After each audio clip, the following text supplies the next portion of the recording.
파트 5의 정보 시스템 구축 관리 살펴보겠습니다. 정보 시스템 구축 관리 같은 경우도 이제 그 4과목과 비슷하게 5과목도 이제 상당히 난이도가 이제 높게끔 출제되고 있고, 4과목 같은 경우는 사실 이제 범위도 넓지만 프로그램 언어 부분이 나오기 때문에 상당히 어렵게 느껴지는 부분이고, 파트 5 같은 경우는 이제 어렵게 느껴지는 부분이 못 보던 용어들이 막 나와요. 그래서 이제 그 신기술 용어들이 이제 많이 포함이 되다 보니까 그런 부분에서 이제 뭐 우리가 이제 봤던 문제들이나 봤던 어떤 개념들의 내용이 문제가 나오면은 그렇게 부담이 없는데, 새로운 어떤 용어가 나오면 상당히 어렵게 느껴지고, 20문항 중에서 그런 이제 새로운 용어들이 한 3, 4개 이상 출제가 되면은 그런 문제를 볼 때마다 상당히 좀 어렵게 느껴져요, 사실은. 그래서 그런 부분에서 사실은 출제됐던 기출문제 나왔던 용어들 같은 경우는 여러분들이 이제 반드시 잘 숙지를 하셔야 된다라고 보시면 되고요. 일단 이제 주축이 되는 것은 신기술 용어도 있지만 정보 보안 쪽에 관련된 용어들이 상당히 많이 나오고 있고, 그 부분도 이제 상당히 좀 깊숙하게 문제가 나오기 때문에 그런 부분들에 대한 학습이 필요하다라고 보셔야 돼요. 일단 이제 정보 보호의 목표는 이제 정보 보안에서 가장 중요한 부분이에요. 그래서 3대 목표가 기밀성, 가용성, 무결성인데 그 세 가지 어떤 특징을 반드시 정확하게 알아놓으셔야 되고, 뭐 기밀성 같은 경우는 이제 뭐 실질적으로 기밀성 같은 경우는 허가되지 않은 사람은 어떤 내용을 이제 못 보게 하는 거죠. 만약에 이제 그 내용을 보더라도 그 내용이 어떤 건지 모르게 하기 위해서 기밀성을 지키기 위해서는 보통 암호화를 한다, 이렇게 보시면 돼요. 기밀성은 이제 인가되지 않은 사람, 허가되지 않은 사람이 그 내용을 모르게끔 하는 거고, 가용성은 이제 인가된 사람이다, 허가된 사람이면은 그 서비스를 자기가 쓰고자 할 때 쓸 수 있도록 만들어 줘야 되죠. 그러니까 뭐 가용성 같은 경우는 그래요. 내가 이제 어떤 사이트를 쓰고 있는데 그 사이트를 지금 써야 되는데 그 사이트가 이제 뭐 서버를 점검한다고 그래서 지금 내가 쓰지 못한다면은 가용성이 떨어지는 거죠. 그래서 내가 쓰고자 할 때 쓸 수 있는 것이 가용성이 되고, 무결성은 이제 허가되지 않은 사람이 내용을 이제 변경해 놓는 거, 그죠? 그걸 못하게 이제 보장하는 거예요, 그죠? 그래서 허가되지 않은 사람은 내용을 변경하지 못하도록 보장하는 것인데, 못하도록 보장한다기보다는 실제 무결성에서는 해시 함수를 쓰기 때문에 변경이 되더라도 변경된 내용을 알 수 있도록 만들어주는 데 초점을 둬요. 그래서 만약에 뭐 송신 측에서 뭐 데이터를 보내는데 수신 측에서 데이터를 받아봤더니 이 송신 측에서 보낸 데이터에 어떤 변경이 생겨서 날라왔다, 데이터가. 그렇죠? 그럼 이제 그 데이터 메시지를 갖다 그냥 버리고 새로 보내달라고 하는 그런 형태가 이제 들어가는 것이고, 그래서 일단 이제 기밀성, 무결성, 가용성 굉장히 중요하고요. 그 외에도 이제 뭐 여러 가지 용어들이 있어요. 부인 방지, 뭐 인증성, 뭐 책임 추적성 등등이 있는데, 그런 용어들도 물론 이제 문제로 나올 수 있지만 중요한 것은 기밀성, 가용성, 무결성이다라는 거 반드시 파악하셔야 되고, 문제성이 이제 많이 나오죠. 그 다음에 이제 그 암호를 써요. 실제 정보보안에서 가장 중요하게 쓰는 것 중에 한 가지가 암호가 되는데, 그 암호를 갖다가 이제 처음 썼던 거는 대칭키 암호 시스템을 썼었어요.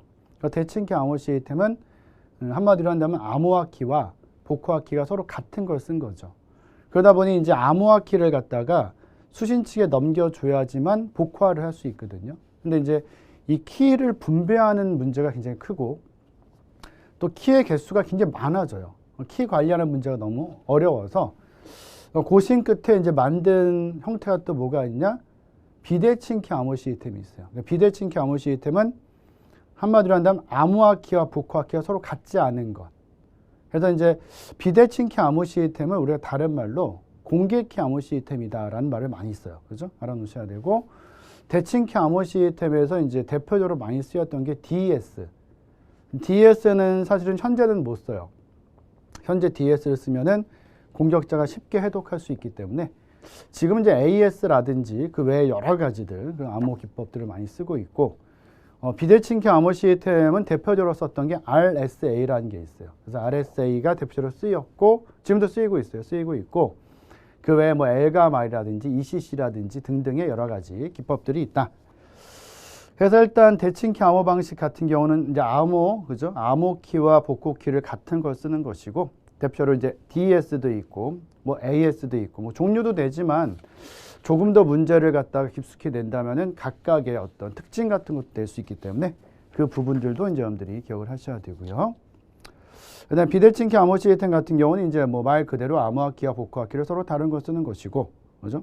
실질적으로 이제 뭐 거기 2번에 보시면은 뭐 수학적 문제를 이용을 해요. 그래서 어떻게 본다면 이제 그 암호 알고리즘 자체도 실질적으로는 대칭키 암호 시스템보다도 비대칭키 암호 시스템이 좀 더 복잡해요. 복잡하고 그다음에 이제 그 암호악기나 복호악기가 사실은 대칭키보다는 비대칭키가 훨씬 길어요. 키 길이가. 정확히 말씀드리면은 뭐 이건 외우실 필요는 없는데 대칭키 암호 시스템이 보통 키 길이가 뭐 128비트 정도 쓴다면은 뭐 더 긴 것도 쓰겠죠. 256비트 이런 걸 쓸 수 있는데 비대칭키 암호 시스템은 뭐 1024비트, 2048비트 이렇게 키 길이가 길어지거든요. 그래서 키 길이가 길어져서 실질적으로는 암호하는 속도는 비대칭키가 좀 더 느려요. 그래서 이제 속도만 비교한다면은 대칭키보다는 비대칭키가 훨씬 더 느리다. 이렇게 여러분들 생각을 하시면 되는데 실제 알고리즘도 이제 수학적인 이론을 이용해요. 뭐 소인수 분해를 이용한다든지 이산대수 문제를 이용한다든지 아니면 타원 곡선 상의 이산대수 문제를 이용하는 그런 형태들이 쓰이죠. 그래서 그게 이제 2번에 1, 2, 3에 나온 거예요. RSA. L가 말은 이산대수 문제. 그 다음에 ECC가 이제 타원 곡선 나무거든요. 한글로 하면. 타원 곡선 나무는 타원 곡선상의 이산대수 문제다. 그래서 문제로 나온다면은 RSA가 나올 가능성이 제일 커요. 일단은 그걸 이제 잘 기억을 해 놓으셔야 되고요. 그 다음에 이제 어떤 이제 저 정보 보안에 관련된 공격 중에 하나로 73번에 보시면 이제 그 버퍼 오버플로우 공격이라는 게 있어요. 버퍼 오버플로우 공격 같은 경우는 말 그대로 이제 버퍼 공간을 넘치게 만드는 거예요. 버퍼 공간을 넘치게 만들어서 중요한 부분을 깨버려요. 그러니까 어떻게 본다면은 이제 우리가 이제 뭐 프로그래밍 언어에서 메인 함수에서 어떤 함수를 호출해서 예를 들어 메인 함수에서 f라는 함수를 호출해서 f 함수로 넘어가서 f 함수를 다 수행하고 다시 이제 메인 함수로 돌아와야 되는데 그 돌아오는 경로를 끊어버려요. 그게 버퍼 오버플로우 공격이고 그걸 끊어버리고 자기가 원하는 공격자가 원하는 코드를 실행할 수 있는 주소를 집어넣어 버리죠. 그래서 이제 보통 거기에 들어가는 코드가 이제 쉘 코드라는 게 들어가는데 그 쉘 코드 자체가 공격자가 이제 어떤 권한을 그 서버에 대한 권한을 상승시킬 수 있는 그런 코드를 넣어놓거든요. 그래서 어떻게 보면 그 서버에 아무런 권한이 없는 공격자가 이 공격을 통해서 뭐 관리자 권한까지도 이렇게 높일 수 있는 그런 공격이기 때문에 굉장히 위험한 공격이죠, 사실은. 그래서 거기에 대한 대응 방안으로 뭐 스택 가드라든지 스택 실드라든지 ASLR이라든지 여기는 안 나왔지만 DEP라든지 NSBT 이런 것들이 있는데 그런 걸 출제한 적이 있어요. 스택 가드를 출제한 적이 있기 때문에 그거 하나 이제 기억을 좀 해놓으셔야 되고요. 그 밑에 이제 스택 가드에 대한 문제가 있죠, 그죠? 한 번 정도 확인해 보시면 될 것 같고. 그다음 이제 접근 통제를 해야 되겠죠. 누구나 다 어떤 데이터를 마음대로 쓰게 만들면은 이 데이터를 보면 안 되는 사람까지도 데이터를 쓸 수 있으니까 그걸 막기 위해서 접근 통제를 해야 돼요. 그래서 접근 통제는 좀 세 가지가 있죠.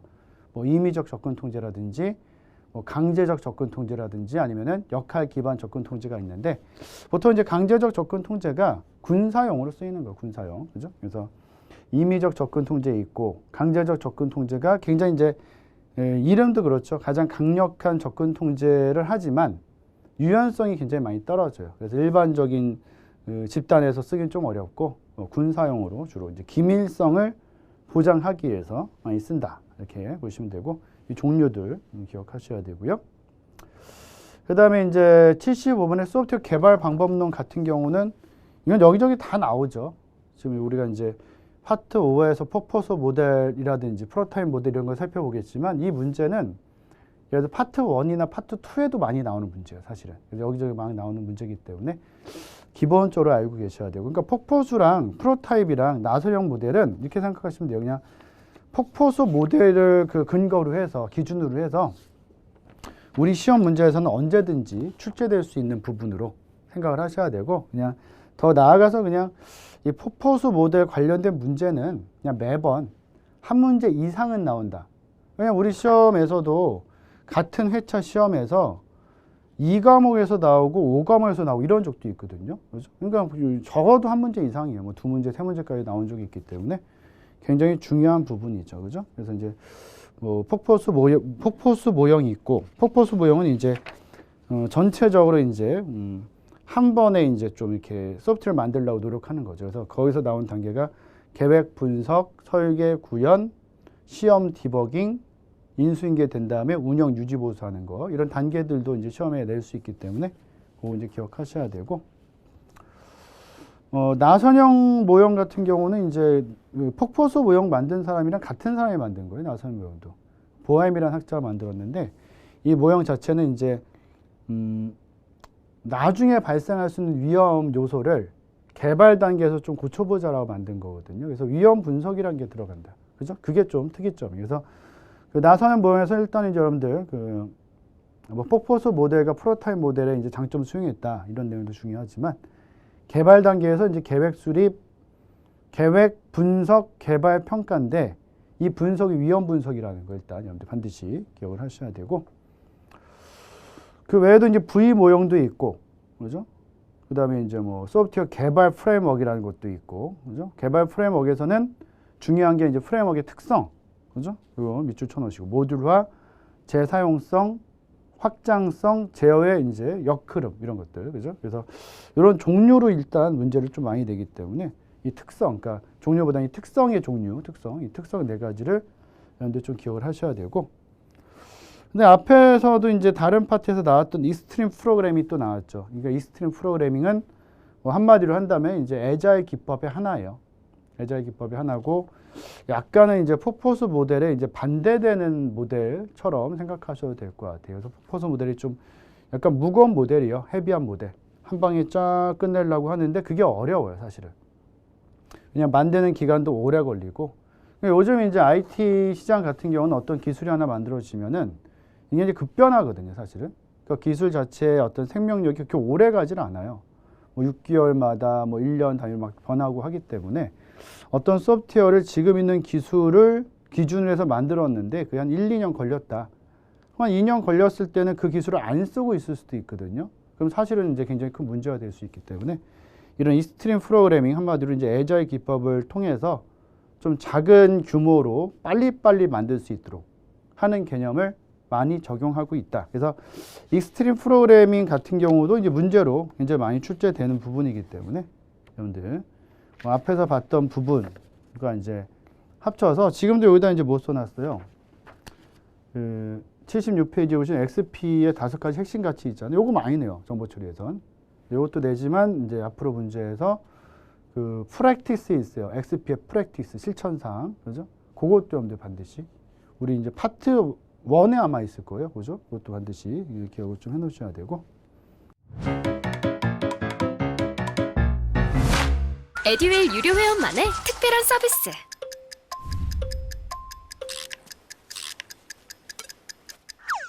하치하차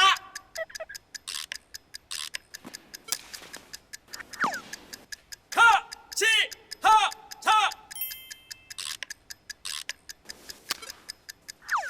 정답! 같이 하자 친구야. 에듀윌 유료 회원.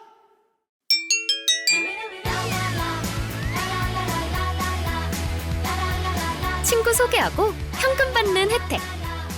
오직 에듀윌 유료 회원에게만. 에듀윌. 그 다음에 76번에 이제 개발 비용 산정이 있어요. 개발 비용 산정은 언제 하는 거냐면은 계획 단계에서 한다라고 보시면 돼요. 계획 단계. 계획 단계에서 뭐 하는 거예요? 우리가 지금 만들어야 되는 소프트웨어죠. 이 프로젝트가 끝날 때까지 이제 얼마가 들 것이냐, 이걸 예측하는 거예요, 사실은. 그러니까 절대 정확하진 않아요. 그래서 보통 계획 단계에서 이제 비용이라든지 일정을 예측을 해요.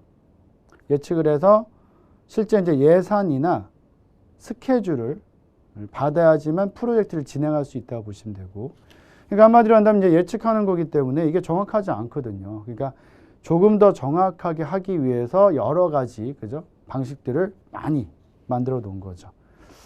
그래서 이제 뭐 거기에 대한 설명들, 뭐 개발 비용 산정 시 고려 요소 같은 거 이제 읽어 보셔야 되고, 거기에 나오는 방식들이 뭐 LOC 기법도 있고, 근데 이게 사실은 이제 뭐 방식 자체가 비용 산정 기법이 어떻게 나뉘어요? 하향식 산정 기법도 있고 상향식 산정 기법도 있고 수학적 산정 기법이 있거든요. 그래서 지금 들어가 있는 LOC 기법이나 개발 단계와 이너스 기법은 상향식 기법이고요. 코코모라든지 푸트남이나 FP 5, 6, 7번에 해당되는 것들은 다 이제 수학적 산정 기법이에요. 수학적. 어떤 이제 그 공식을 이용하는 것들이 될 수 있다.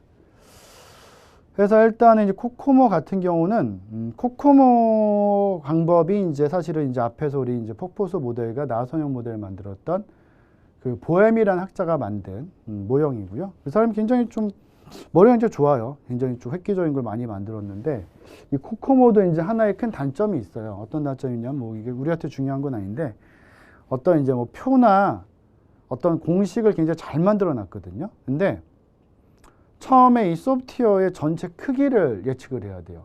그러니까 전체가 한 몇 라인 정도로, 몇 줄 정도로 코딩이 될 것이다 예측을 해야 되는데 그게 사실 절대 맞지 않거든요. 그게 이제 정확하게 예측하는 게 거의 불가능하기 때문에 어떻게 보면 코코모는 그 처음에 하는 그 부분만 빼면 나머지는 굉장히 좀 완벽하게, 그죠? 비용을 산정할 수 있는데 그 첫 단추가 잘못 껴질 확률이 굉장히 높아요. 그게 큰 단점이었고, 그래서 이제 소프트웨어 라인 수를 고려하지 않는 방식을 만들어 보자 해서 나온 게 FP예요. 펑션 포인트. 그래서 실제 지금 비용 산정에, 각각 프로젝트의 비용 산정에 많이 쓰는 것은 펑션 포인트예요. 사실은 FP를 많이 쓰는데 아직까지도 우리 시험에서는 코코모를, 정보처리 기사 시험에서는 많이 내고 있어요. 그죠? 그거 반드시 잘 기억을 하셔야 되고, 푸트남도 있고, 뭐 펑션 포인트, 한글로 하면 기능 점수 모형이죠. 그죠? 그런 것들도 이제 특징 같은 거 간단히 나올 수 있으니까 여러분들 이제 한번 확인하셔야 되고요.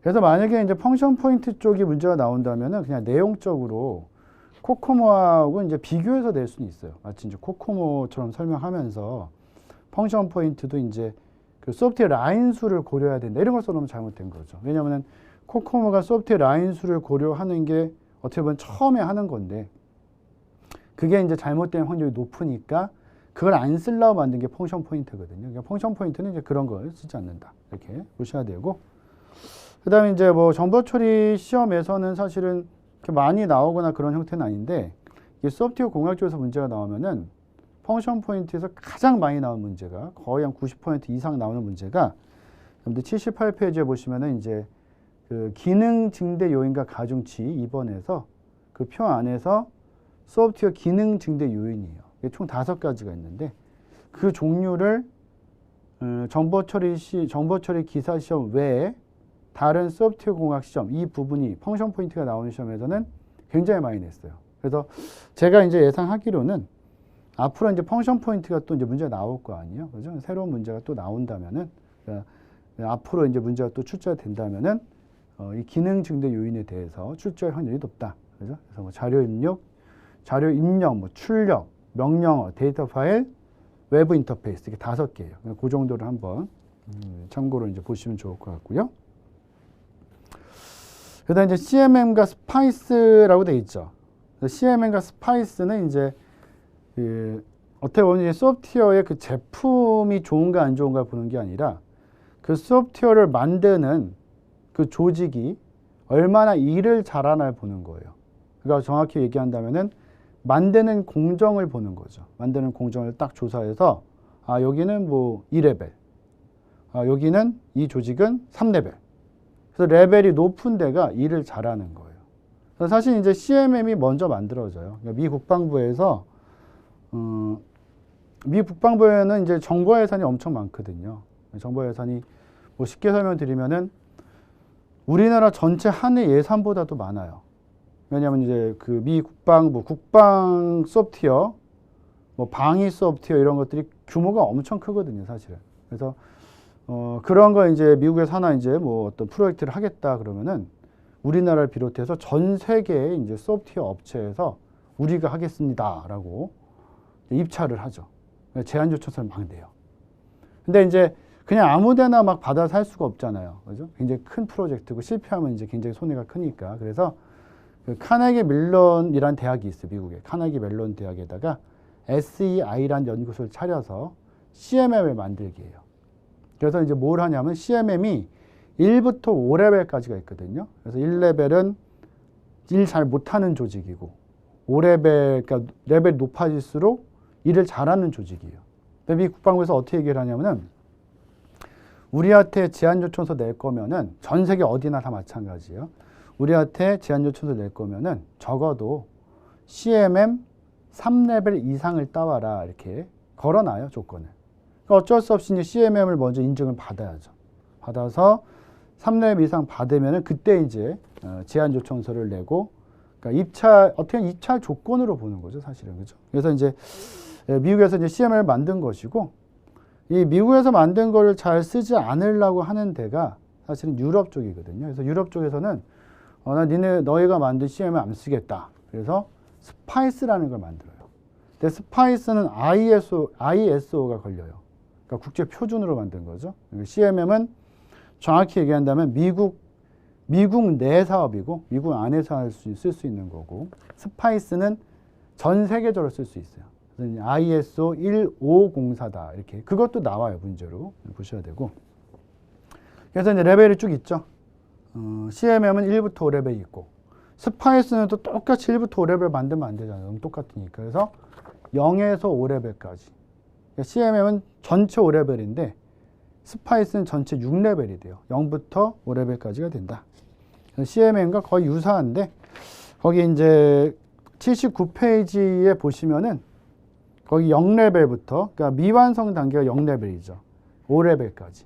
그래서 이제 마찬가지로 수치가 커질수록, 레벨의 수치가 커질수록 일을 잘하는 조직이다라고 평가할 수 있다라고 이제 보시면 되고요. 중요한 건 사실 굉장히 어려운 문제인데, 이 레벨의 명칭을 자꾸 문제를 내요.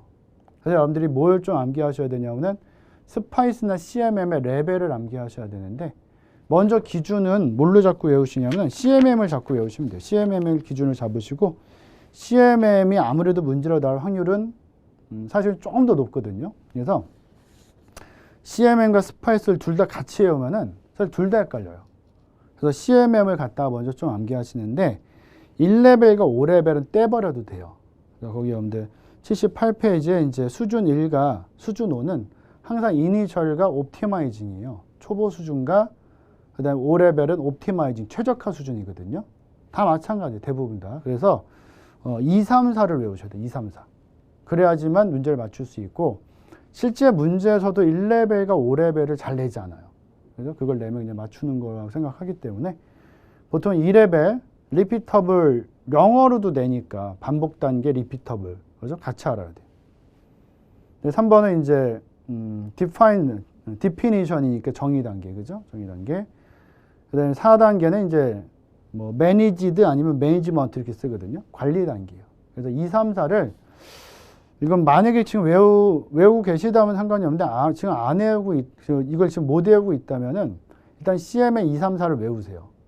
그리고 나중에 기회를 봐서 스파이스를 더 외워야 돼요, 사실은. 문제로서 이제 문제 볼 때 외운다든지. 근데 둘 다 한꺼번에 외우는 거는 굉장히 위험해요. 둘 다 문제를 못 맞춰요. 그래서 조금 더 나을 확률이 높은 CMM을 먼저 암기를 하고, 나중에 이제 기회를 봐서 스파이스를 조금 더 암기한다. 이렇게 보시는 게 문제를 푸는데 굉장히 많이 도움이 되죠. 그래서 두 가지 이렇게 좀 구분해 놓으셔야 되고, 거기 문제도 이제 뭐 스파이스나 CMM에 이제 그 레벨 갖다 또 문제를 낸 거니까, 그죠? 그 부분 기억해 놓으셔야 되고요.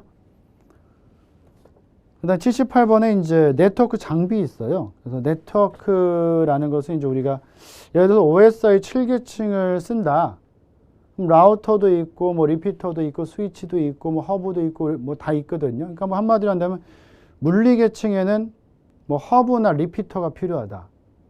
뭐 데이터 링크 계층에는 브릿지나 스위치가 필요하다. 뭐 이런 거 얘기하는 거예요, 사실은. 이제 각각의 계층에서 필요한 장비들. 그래서 각각의 이제 어떤 장비의 특징들을 좀 보셔야 돼요. 라우터는 이제 경로 설정하는 애예요. 경로 설정하는 애고, 스위치는 다른 말로 이제 그 스위칭 허브라고 하죠. 그래서 실제 쓰고 있는 허브, 좀 이제 개선시킨 거예요. 개선시킨 거. 그래서 보통 이제 스위치는 2레벨에 쓰죠. 그러니까 2레벨이라는 것은 2계층, OSI 7계층에서 2계층 한마디로 데이터 링크 계층에 쓰는 것이고, 그 외에도 이제 뭐 멀티 레이어 스위치라든지, 멀티 레이어 스위치는 원래 스위치가 2계층에 쓰는 건데 그 스위치에다가 3계층에 쓰는 거 덧붙이고 4계층에 쓰는 거 덧붙이고 해가지고 이 계층을 막 위로 올린 거예요. 그러니까 덧붙을수록 비용은 굉장히 비싸죠. 사실은 비용은 이제 많이 비싸지는 것이고, 뭐 브릿지도 있고 허브도 있고 리피터 있고 쭉 뭐 한번 보셔야 되고요. 각각이 이제 어떤 계층에서 쓰인다, 그죠? 그런 것도 중요하고, 근데 어떤 일을 한다는 걸 이제 여러분들이 기억을 해놓으셔야 되고요.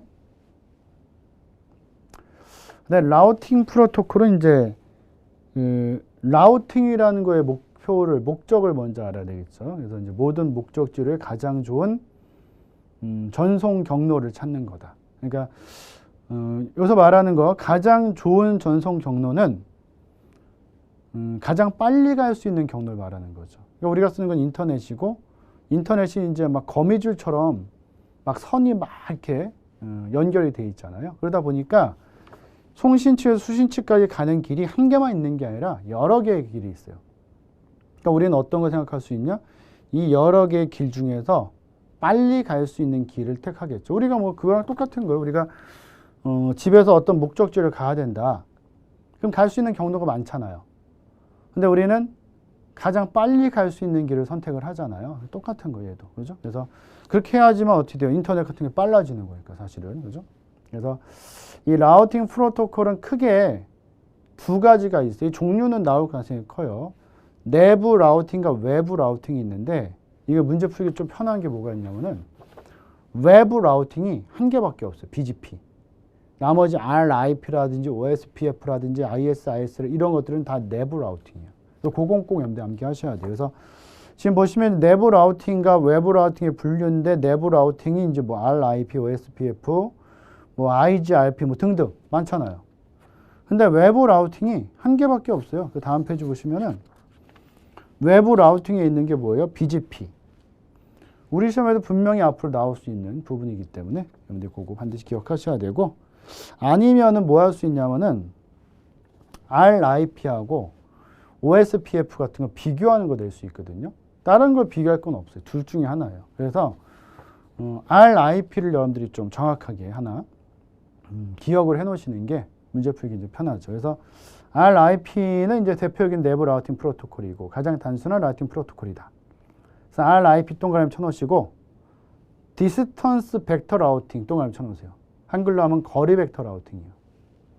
그래서 RIP 거리 벡터 라우팅, 거리 벡터 디스턴스 벡터 라우팅을 만들 수 있는 알고리즘이 벨만 포드라는 거거든요. 그래서 이제 뭐 RDB 이렇게 외우셔도 될 것 같아요. RDB. 그래서 RIP는 디스턴스 벡터 라우팅, B 벨만 포드 이렇게까지 암기를 해놓으면은 이 문제 내면 사실 이제 뭐 OSPF는 벨만 포드 쓴다든지 OSPF는 디스턴스 벡터 라우팅을 쓴다든지 이렇게 문제를 낼 거거든요. 충분히 풀 수 있으니까. 아니면 반대의 경우도 낼 수 있으니까. 반대의 경우를 내더라도 RIP나 OSPF를 문제 낼 거기 때문에 충분히 맞출 수 있어요. RIP만 암기를 해놓더라도 그거 반드시 암기해 놓으셔야 되고.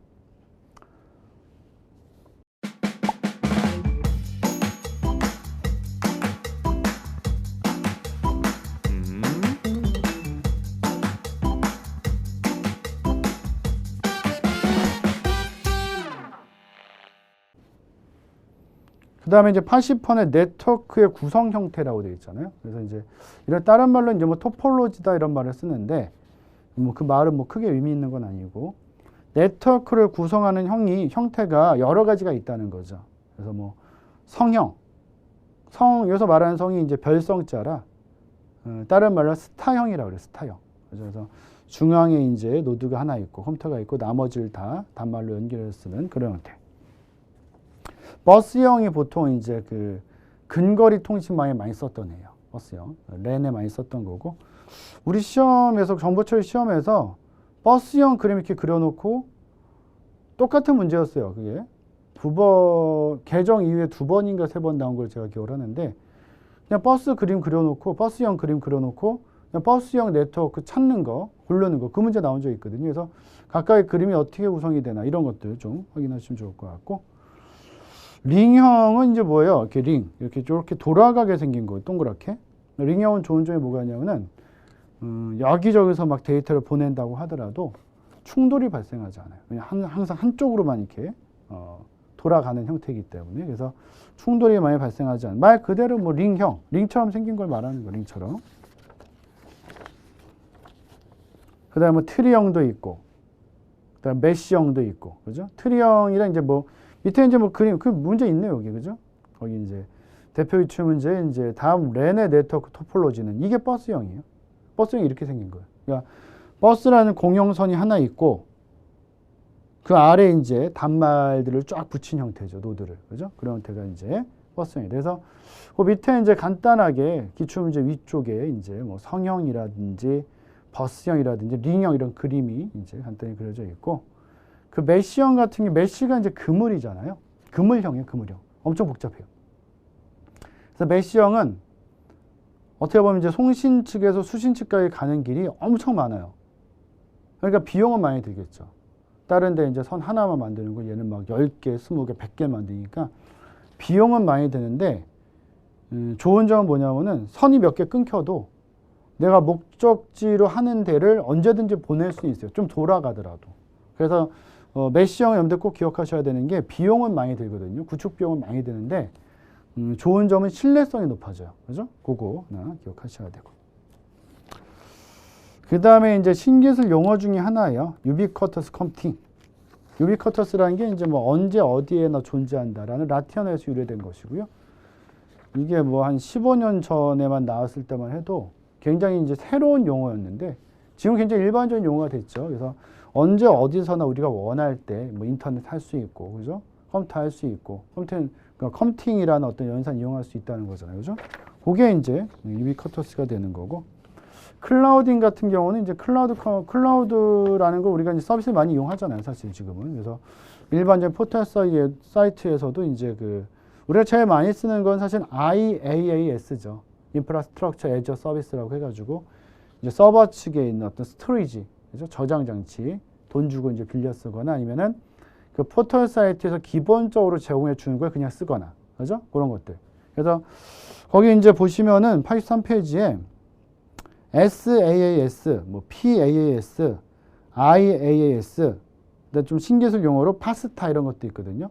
그런 용어들 알아놓으셔야 돼요. 그죠? 그래서 뭐 어렵지는 않죠. 뭐 SaaS면은 이제 S가 소프트웨어다라는 것만 알면 되니까 소프트웨어 애저 서비스니까 소프트웨어를 이제 돈을 주고 빌려주는 그런 형태가 될 거니까. 그죠? 그래서 그런 것들로 이제 확인을 해 놓으셔야 되고 언제든지 나올 수 있어요.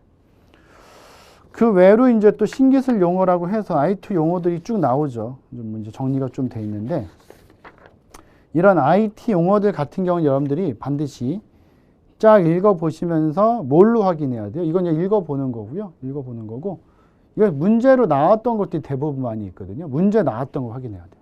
그 문제의 생김새를 확인하는 게 굉장히 중요해요. 일단 왜냐하면 이런 신기술 용어는 물론 이제 아직까지 출제되지 않았던 새로운 용어가 또 나올 거예요.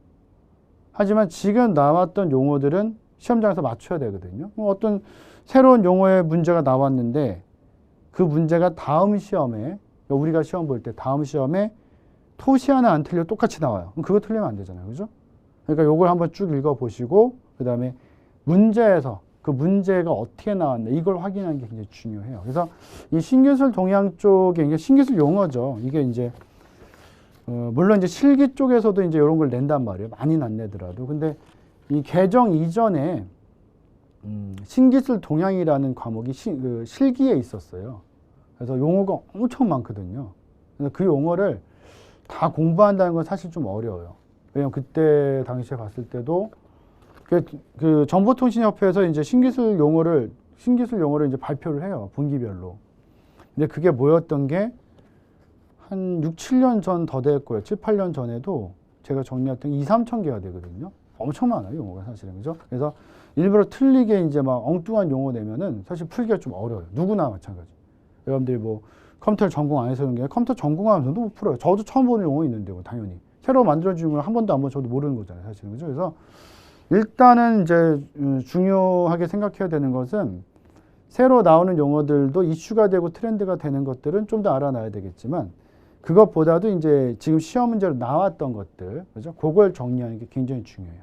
그래서 그걸 정리해야지만 이 5과목이 여러분들 시험장에 갔을 때 훨씬 더 이제 부담감도 덜하고 문제 맞추는 게 좀 더 수월해지죠, 사실은. 그래서 어떻게 본다면 이제 그 뭐 1과목부터 5과목까지 쭉 봤을 때 이 합격을 하는데 이제 어떻게 보면 굉장히 중요한 과목이 이제 4과목과 5과목이 되죠. 거기 그 부분이 이제 난이도가 다 그렇진 않지만 지금까지 봤던 시험은 대부분이 이제 4과목, 5과목이 많이 어렵게 나오기 때문에 거기서 이제 어떻게 본다면 이제 그 꽈락이 안 나오게 최악의 경우에 꽈락이 나오면 안 되니까 그죠? 그렇게 이제 학습하시는 게 좋고 그 나머지 점수를 1, 2, 3 과목에서 조금 더 이제 평균을 올릴 수 있도록 점수를 맞도록 이렇게 하시는 게 좋아요. 그래서 여러분들 이제 공부하시는 것 자체가 정보처리 시험 자체는 이게 이제 뭐 이거 정보처리 시험만 주로 공부하시는 분은 없잖아요. 다른 걸 하면서 정보처리 시험을 갖다가 자격증 따기 위해서 이제 시험을 보시는데 그러다 보니까 굉장히 시간을 절약해서 시험을 보려고 많이 하시는데 그게 어떻게 보면 더 선우일 수 있어요. 지금 막 대충 준비해도 공부하잖아요. 그러다 만약에 이제 준비가 좀 부족해서 시험이 안 되면은 다음 회차 또 그만큼의 시간을 또 어떻게 보면 허비를 해야 되거든요. 공부를 해야 되니까. 그러니까 아예 이제 처음에 한번 딱 공부할 때 한 번에 합격하겠다라는 생각으로 조금 더 많이 보는 게 점수를 조금 더 높여놓는 게 사실은 이제 좀 좋다. 그렇게 공부하는 게 좋다라고 생각하시면 좋을 것 같아요. 그래서 5과목 한번 살펴봤고요. 거기서도 이제 나왔던 거 한번 잘 정리해 보세요.